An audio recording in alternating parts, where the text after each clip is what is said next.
Hello students, my name is Rajnandini और आज हम बात करने वाले हैं क्लास 10th के इकोनॉमिक्स की बुक के चैप्टर नंबर 5 कंज्यूमर राइट्स की। और इस चैप्टर में हम पढ़ने वाले हैं कि कंज्यूमर्स कौन होते हैं, कंज्यूमर के पास क्या क्या किस किस तरीके से उनका एक्सप्लॉयटेशन हो रहा है, नेशनल और इंटरनेशनल लेवल पे हमारे पास कौन से लॉज हैं, कौन सी गाइडलाइंस हैं और कौन से स्टैंडर्ड्स और रूल्स रेगुलेशंस गवर्नमेंट ने सेट किए हैं, किसके लिए, सेलर्स के लिए, प्रोड्यूसर्स के लिए। तो इस पर्टिकुलर पार्ट में हम डिस्कस करने वाले हैं consumers in the market place, consumer movement and consumer international. तो सबसे पहले हम जो चैप्टर का नेम है कंज्यूमर राइट्स, तो इसमें जो वर्ड है consumer, what is the meaning of consumer, क्या मतलब होता है। अगर हम बात करें हमारी इकोनॉमी की, तो इकोनॉमी को हमने 3 सेक्टर्स में डिवाइड किया था। आपको याद है कौन कौन से थे 3 सेक्टर्स? वो थे प्राइमरी सेक्टर, सेकेंडरी सेक्टर और टर्शरी सेक्टर। तो अगर मैं बात करूं प्राइमरी सेक्टर और सेकेंडरी सेक्टर की, तो उसमें क्या प्रोड्यूस होता था? उसमें प्रोड्यूस होता था गुड्स। और अगर मैं बात करूं टर्शरी सेक्टर की, तो टर्शरी सेक्टर में सर्विसेज प्रोड्यूस होती थी। एज सच कोई ऑब्जेक्ट प्रोड्यूस नहीं होता था, सिर्फ सर्विसेज प्रोड्यूस होती थी। तो ये जो गुड्स और सर्विसेज प्रोड्यूस हो रही हैं, इन्हें जो लोग प्रोड्यूस कर रहे हैं उन्हें बोलते थे हम प्रोड्यूसर्स। और कुछ लोग हैं हमारी इकोनॉमी में जो समवेयर हम क्या हैं, सब लोग कंज्यूमर्स हैं। हम चीजें क्या करते हैं, यूज करते हैं।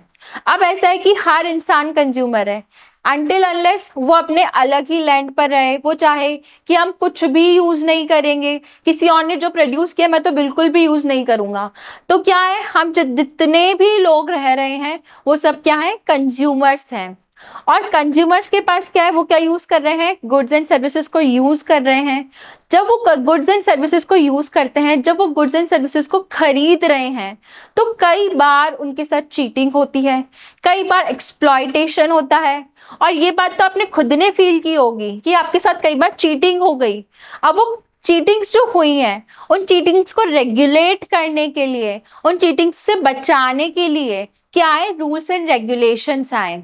अब ये rules and regulation national level पे भी आए और इंटरनेशनल लेवल पे भी आए। वो हम डिस्कस करने से पहले सबसे पहले ये जानेंगे कि एक्सप्लॉयटेशन किस किस तरीके से हो रहा है आपका, किस किस तरीके से आपके साथ चीटिंग्स हो रही हैं। तो किस किस तरीके से हो रही है? फर्स्ट होता है अंडरवेटिंग गुड्स। अंडरवेटिंग गुड्स, इसका क्या मतलब हुआ? अंडरवेटिंग गुड्स मतलब अगर आपने 1000 ग्राम के पैसे दिए, जैसे आप शॉप पर गए, आपने बोला कि मुझे 1 किलो आम चाहिए, भैया मुझे 1 किलो आम के 100 रुपए हुए, मैं आपको 100 रुपए दूंगा। बट जब आप घर आए, आपने वेट किया और वो वेट था 900 ग्राम, मतलब आपने 100 ग्राम के क्या दिए, ज्यादा पैसे दिए। तो ये क्या हो गई, ये भी एक तरह की चीटिंग हो गई ना। तो इसका मतलब क्या हुआ, आपके साथ क्या हुआ, एक्सप्लॉयटेशन हुआ। और अगर हम बात करें और किस तरीके से एक्सप्लॉयटेशन हो सकता है, वो होता है हिडन चार्जेस। जैसे आपने क्या किया, आप कहीं पर खाना खाने के लिए गए, वहां पर आपने मेन्यू देखा, आपने ऑर्डर किया, आपके ऑर्डर करने के बाद जब आपके पास बिल आया, तो बिल में सर्विस चार्जेस अलग से लगा दिए, केटर चार्जेस अलग से लगा दिए और मेंटेनेंस चार्जेस अलग से लगा दिए। मतलब आपने जो ऑर्डर किया था उसके अलावा आप एक्स्ट्रा पैसे पे कर रहे हो। ये क्या हुए, हिडन चार्जेस हुए। तो ये भी क्या, एक्स्ट्रा पैसे वसूल करने का तरीका है ना। तो ये भी क्या हो गया, एक तरह का एक्सप्लॉयटेशन हो गया। उसके बाद अगर हम बात करें डिफेक्टिव गुड्स की, कोई भी इंसान कोई भी प्रोडक्ट जब खरीदता है तो कभी भी वो डिफेक्टिव गुड नहीं चाहता है। अगर गलती से कोई भी डिफेक्टिव गुड आ गया है तो आप क्या चाहोगे कि वो एक्सचेंज हो जाए। बट कई कंपनीज और कई प्रोडक्ट्स वाले, कई प्रोड्यूसर्स क्या होते हैं, अपनी रिटर्न पॉलिसी इस तरीके की रखते हैं कि हम एक्सचेंज ही नहीं करते प्रोडक्ट्स को, ये डिफेक्टिव पीस है, आपको यही यूज करना है। तो ये भी क्या, एक तरह की चीटिंग है। और अगर हम उसके बाद बात करें और किस तरीके से एक्सप्लॉयटेशन हो रहा है आपका, वो होता है शिफ्टिंग रिस्पॉन्सिबिलिटी। अब शिफ्टिंग रिस्पॉन्सिबिलिटी क्या हुआ, अब जैसे कोई भी प्रोड्यूसर है, जैसे कि किसी ने बनाया, गुड़ बनाया, अब गुड़ की जो क्वालिटी थी वो खराब थी, या किसी ने टैबलेट्स बनाई कि ये टैबलेट लेने से आपका हेडेक ठीक होता है। अब उसकी जो एक्सपायरी डेट थी वो क्या बोलेंगे, आप कंज्यूमर हो, आप एक्सपायरी डेट चेक करो, आप कंटेंट चेक करो कि उसमें क्या क्या है। अगर आपको सूट नहीं करता तो आप उसको मत खरीदो। मतलब ये कंप्लीटली किसकी रिस्पॉन्सिबिलिटी है? किसी भी प्रोडक्ट को खरीदते वक्त ये रिस्पॉन्सिबिलिटी है एक कंज्यूमर की, कि उसे चेक करना है कि ये प्रोडक्ट अच्छा है या नहीं है। अगर उसे अच्छा नहीं लगता है तो उस प्रोडक्ट को छोड़कर दूसरे प्रोडक्ट की तरफ शिफ्ट हो सकता है। तो ये क्या है? ये भी एक तरह का एक्सप्लॉयटेशन है कि आप कोई रिस्पॉन्सिबिलिटी नहीं ले रहे हो। बीइंग अ प्रोड्यूसर आपकी कोई रिस्पॉन्सिबिलिटी नहीं है, और बीइंग अ कंज्यूमर ये हमारी रिस्पॉन्सिबिलिटी है कि ये अच्छा है या बुरा है, ये हम डिसाइड करें। उसकी एक्सपायरी डेट हम डिसाइड करें, उसके अंदर जो प्रोडक्ट यूज हो रहे हैं वो कैसे हैं, वो अच्छे हैं या नहीं, वो भी हम डिसाइड करें। So market operates unfairly. Unfairly कैसे ऑपरेट कर रहे हैं मार्केट? उसका सबसे बड़ा रीजन है जो प्रोड्यूसर्स हैं उनके पास क्या है? पावर ज्यादा है, और जो कंज्यूमर्स हैं उनके पास बहुत लिमिटेड पावर है। कैसी पावर है? Limited power. और उसका रीजन क्या है? जितनी भी बड़ी बड़ी कंपनीज होती है, लार्ज कंपनीज की अगर हम बात करें, वो जो प्रोडक्शन करती है वो बहुत क्या करती है? बल्क में प्रोडक्शन करती है। अगर हम बात करें उनकी वेल्थ की, उनकी वेल्थ भी क्या होती है? बहुत ज्यादा होती है। उनके पास बहुत ज्यादा पावर है, और वो किसी भी तरीके से मैनिपुलेट कर सकती है पूरे मार्केट को। आप कैसे मैनिपुलेट कर सकती है? किसी भी फॉल्स इंफॉर्मेशन को डिसमिनेट करके। कैसे? Sometimes false information is disseminated through the media and other sources to attract consumers. अब कैसे false information? जैसे कि पहले एक ऐड आता था कि आप ये क्रीम यूज करोगे तो आपका कलर बहुत फेयर हो जाएगा। क्या स्किन टोन को चेंज किया जा सकता है? स्किन टोन कभी भी चेंज नहीं हो सकता। हाँ, ये हो सकता है कि अगर आप कुछ अच्छा खाओ तो आपकी स्किन ग्लो करे, बट स्किन टोन को चेंज नहीं किया जा सकता। बस ये क्या करती है कंपनीज?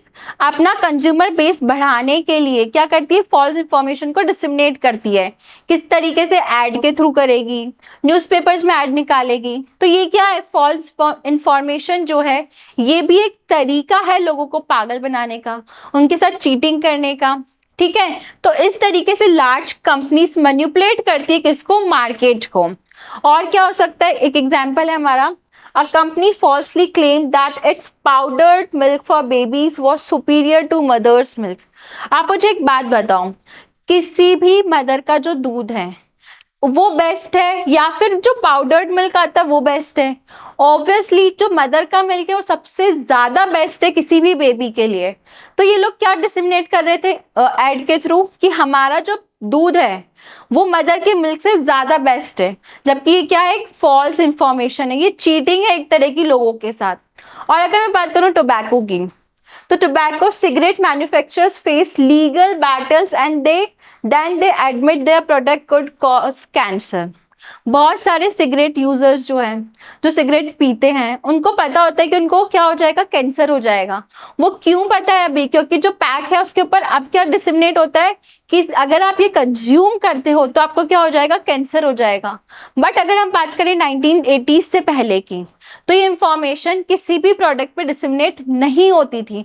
उनको नहीं बताया जाता था कि इस प्रोडक्ट को यूज करके आपको क्या क्या हो सकता है, इसके क्या क्या हार्मफुल इफेक्ट्स हैं, वो लोगों को नहीं बताया जाता था। अगर आप कुछ भी हार्मफुल प्रोडक्ट यूज करते हो, अगर आपके पास इंफॉर्मेशन है, आप अवेयर हो, तो आप उस प्रोडक्ट को यूज करने से पहले उसके ऊपर देखोगे कि उसमें क्या क्या इंग्रेडिएंट्स हैं, किस उसको यूज कैसे करना है, उसके हार्मफुल इफेक्ट्स क्या हैं। तब ये इंफॉर्मेशन डिसमिनेट करना बहुत ज्यादा क्या हो गया है? कंपल्सरी हो गया है। और ये कंपल्सरी हुआ क्यों? कंपल्सरी हुआ क्योंकि क्या हुआ? कंज्यूमर्स के बीच में बहुत ज्यादा डिससेटिस्फेक्शन आ गया कि ये जो प्रोडक्ट्स हैं, जो सेलर्स हैं, हमारी सुनते ही नहीं है, हमको गलत प्रोडक्ट्स बेचे जा रहे हैं। ठीक है, so arose dissatisfaction with unfair practices by sellers. कैसे? फॉल्स इंफॉर्मेशन दे दी, जितना लिखा था प्रोडक्ट पे वेट उसका वेट कम है, या फिर डिफेक्टिव गुड दे दिया। तो इसकी वजह से लोगों में बहुत ज्यादा डिससेटिस्फेक्शन आ गया कि जो सेलर्स है, जो प्रोड्यूसर्स है, जो लार्ज कंपनीज हैं, वो बिल्कुल भी कंज्यूमर के हित में कुछ भी नहीं कर रही है, उनके साइड से कुछ स्टैंड नहीं ले रही है। और lack of legal protection against market exploitation. अगर हम बात करें कंज्यूमर्स की, तो कंज्यूमर एक होगा। कंज्यूमर, अगर एक कंज्यूमर के साथ कुछ भी गलत होता है, अगर वो किसी भी लार्ज स्केल पर जाता है, लार्ज कंपनी के अगेंस्ट जाता है, तो उतने लॉस क्या थे? उतने लॉस ज्यादा स्ट्रॉन्ग नहीं थे कि वो जाए और उसको जाके वहां पे क्या मिल जाए? प्रोटेक्शन मिल जाए। तो ये जो प्रोटेक्शन था, कैसे वो प्रोटेक्शन ले सकता है, कौन से रूल्स एंड रेगुलेशन, ये कब बने, 1960s के बाद बनना स्टार्ट हुए। और it was believe that it was consumers responsibility to be careful in buying. और ये सारी किसकी रिस्पॉन्सिबिलिटी है, कंज्यूमर की रिस्पॉन्सिबिलिटी है। जब भी वो कोई प्रोडक्ट खरीदे तो ये उसकी रिस्पॉन्सिबिलिटी है कि वो उसको चेक करके खरीदे, ये सेलर की रिस्पॉन्सिबिलिटी नहीं है। तो ये तो गलत बात है ना। अगर कोई आप प्रोडक्ट बना रहे हो, आप उसको अच्छा क्वालिटी का बनाओ, उसके अंदर हिडन चार्जेस मत रखो। तो ये क्या हुआ, ये रिस्पॉन्सिबिलिटी शिफ्ट की गई किसकी तरफ, सेलर्स की तरफ, कि सेलर्स की भी रिस्पॉन्सिबिलिटी है कि वो प्रोडक्ट कैसा है, उसके अंदर क्या क्या इंग्रेडिएंट्स यूज हुए हैं, कैसे वो लोगों को हार्म कर सकता है। आपको सब कुछ क्या करना है, आपके पैक के ऊपर लिख कर देना है। So organization created awareness and shifted responsibility to sellers। अब क्या सबसे बड़ा ये काम किया गया कि ये रिस्पॉन्सिबिलिटी जो है, सिर्फ ऐसा नहीं है कि सिर्फ कंज्यूमर की रिस्पॉन्सिबिलिटी है किसी भी प्रोडक्ट को खरीदते वक्त, ये सेलर की भी रिस्पॉन्सिबिलिटी है। जब भी वो कोई प्रोडक्ट बेचे, जब भी वो कोई प्रोडक्ट सेल करे, तो जो सेलर है, जो प्रोड्यूसर है, ये उसकी रिस्पॉन्सिबिलिटी है कि प्रोडक्ट क्या होना चाहिए, अप टू मार्क होना चाहिए, उसकी क्वालिटी क्या होनी चाहिए, बेस्ट से बेस्ट क्वालिटी होनी चाहिए। तो जब ये बात हुई, जब ये सारी चीजें हो रही थी, तब किस किस तरीके से कंज्यूमर मूवमेंट आया। सबसे पहले तो जो कंज्यूमर मूवमेंट है वो स्टार्ट हुआ था 1960s के अंदर। कब आया था, 1960s के अंदर लोगों को डिससेटिस्फेक्शन सबसे ज्यादा होने लग गया। उसके क्या रीजन थे डिससेटिस्फेक्शन के, सबसे पहला रीजन था फूड शॉर्टेज की।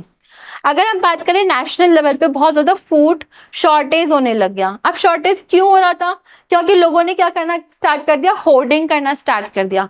होर्डिंग मतलब कि जैसे अभी अगर प्राइजेस कम है किसी भी प्रोडक्ट के, तो क्या कर दिया लोगों ने, अपने घरों में रखना, अपने गोडाउन्स में रखना स्टार्ट कर दिया। अब जैसे ही प्राइस अप होंगे तो हम क्या करेंगे, उसको सेल आउट कर देंगे। तो लोगों ने क्या कर दिया, होर्डिंग करना स्टार्ट कर दिया प्रोडक्ट्स की। उसकी वजह से क्या होने लग गया, फूड शॉर्टेज होने लग गया।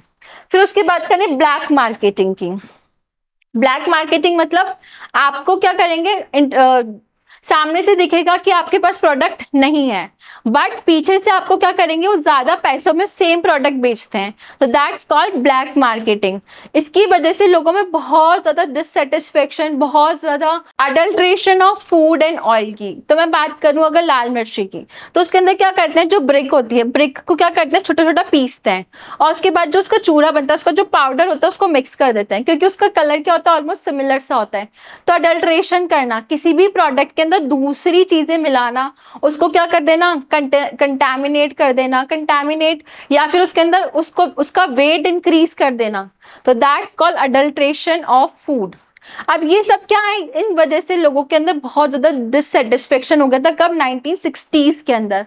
इसकी वजह से क्या हुआ, हमारे पास 1986 के अंदर एक एक्ट आता है। उस एक्ट का नाम क्या है, कंज्यूमर प्रोटेक्शन एक्ट 1986। अब आपको ये याद रखना है, कंज्यूमर्स को प्रोटेक्ट करने के लिए कि किसी भी कंज्यूमर के साथ कुछ भी गलत ना हो, उनको प्रोटेक्ट करने के लिए 1986 में एक लॉ आया। कौन सा लॉ आया, कंज्यूमर प्रोटेक्शन एक्ट 1986। इसकी वजह से क्या हुआ, कंज्यूमर्स को केटर करना स्टार्ट किया, उनके कंसर्न्स को केटर करना स्टार्ट किया। और किसी भी तरीके से अगर उनके साथ कुछ भी गलत होता है, तो अगर वो जाएंगे लीगली प्रोसीड करते हैं, तो कुछ रूल्स एंड रेगुलेशंस बनाए गए। अगर लार्ज कंपनी के ऊपर वो जाकर एलिगेशंस लगाते हैं कि आपका प्रोडक्ट यूज करके मेरा बच्चा बीमार हो गया, या उसको यूज करने के बाद मुझे ये साइड इफेक्ट्स हुए, तो क्या हुआ, जो लार्ज कंपनीज है उनको क्या करना पड़ेगा, कुछ अमाउंट पे करना पड़ेगा, कुछ कंपनसेशन पे करना पड़ेगा। तो ये सब कुछ किसके अंडर आता है, ये आता है हमारा कंज्यूमर प्रोटेक्शन एक्ट 1986। ये आपको याद रखना है, और इसको शॉर्ट में बोलते हैं कॉपरा। क्या बोलते हैं इसको, कॉपरा। आपको ये याद रखना है। और ये इंडियन गवर्नमेंट कब लेकर आई थी, 1986 के अंदर, कंज्यूमर प्रोटेक्शन एक्ट 1986। ये बहुत इंपॉर्टेंट है। और अगर हम बात करें हमारा जो ट्रेड है, अभी तो ट्रेड क्या है, इंटरनेशनल लेवल पे भी हो रहा है। जो ट्रेड है सिर्फ नेशनल बाउंड्रीज में ही नहीं रह गया है। ऐसा नहीं है कि सिर्फ एमपी से लेके गुजरात तक ट्रेड होगा, अभी हम इंटरनेशनल लेवल पे भी ट्रेड करते हैं। तो इंटरनेशनल लेवल पे भी जो प्रोड्यूसर्स होते हैं, समहाउ वो क्या करते हैं, कंज्यूमर्स को हार्म करते हैं, उनके साथ एक्सप्लॉइट करते हैं, उनके साथ गलत चीजें करते हैं, उनके साथ चीटिंग होती है। तो इंटरनेशनल लेवल पे भी हमारे पास कुछ रूल्स एंड रेगुलेशंस हैं। तो कंज्यूमर इंटरनेशनल में क्या हुआ, 1985 के अंदर जो यूएन है, यूएन ने गाइडलाइंस निकाली कि अगर कंज्यूमर्स के साथ कुछ भी गलत होता है तो उनको क्या किया जाएगा, प्रोटेक्ट किया जाएगा, उनके जितने भी कंसर्न्स हैं उनको केटर किया जाएगा, ठीक है। और इसका पर्पस क्या था, ताकि it would act as a tool nations can adopt to protect consumers. कुछ भी गलत नहीं हो किसके साथ, कंज्यूमर्स के साथ, वो नेशनल लेवल पे हो चाहे इंटरनेशनल लेवल पे हो, ठीक है। Consumer advocacy groups could press their governments to make laws. अब यूएन ने गाइडलाइंस निकाली और बोला सारी कंट्रीज को कि आप क्या करो, इन गाइडलाइंस पे अपने नेशनल लेवल पे क्या बनाओ, लॉज बनाओ, ताकि आप हमारे कंज्यूमर्स को क्या कर सके, प्रोटेक्ट कर सके नेशनल और इंटरनेशनल लेवल पर। फिर ये क्या है, अम्ब्रेला ऑर्गेनाइजेशन होगी and 200 members organisation from 100+ countries. और इस ऑर्गेनाइजेशन को ज्वाइन किया काफी सारे लोगों ने, किस ऑर्गेनाइजेशन को, कंज्यूमर इंटरनेशनल को, ताकि इंटरनेशनल लेवल पे अगर कुछ भी गलत होता है किसी भी कंज्यूमर के साथ तो क्या कर किया जा सके, उसे केटर किया जा सके।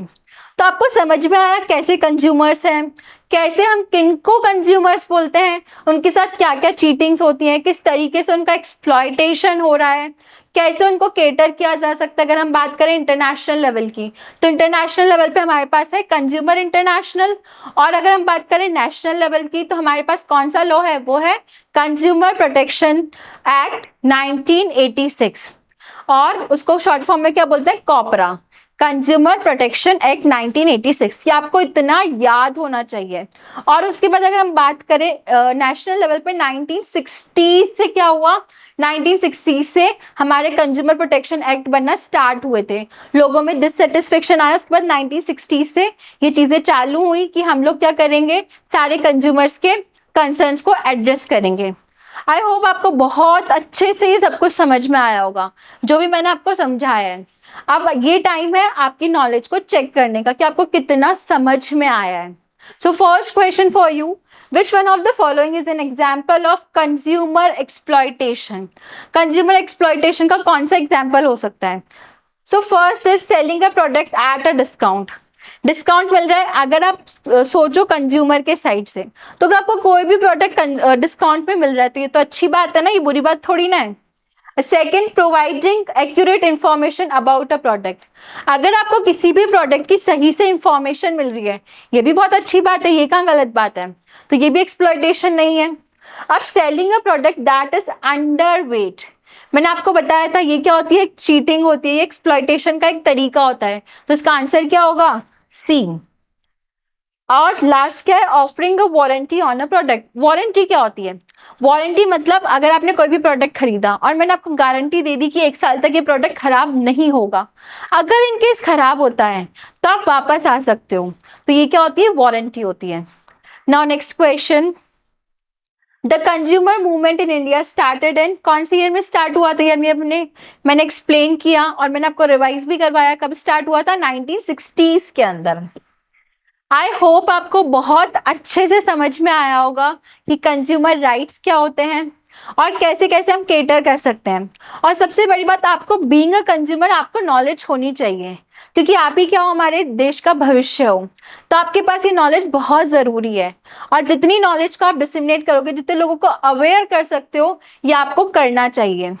Thank you so much.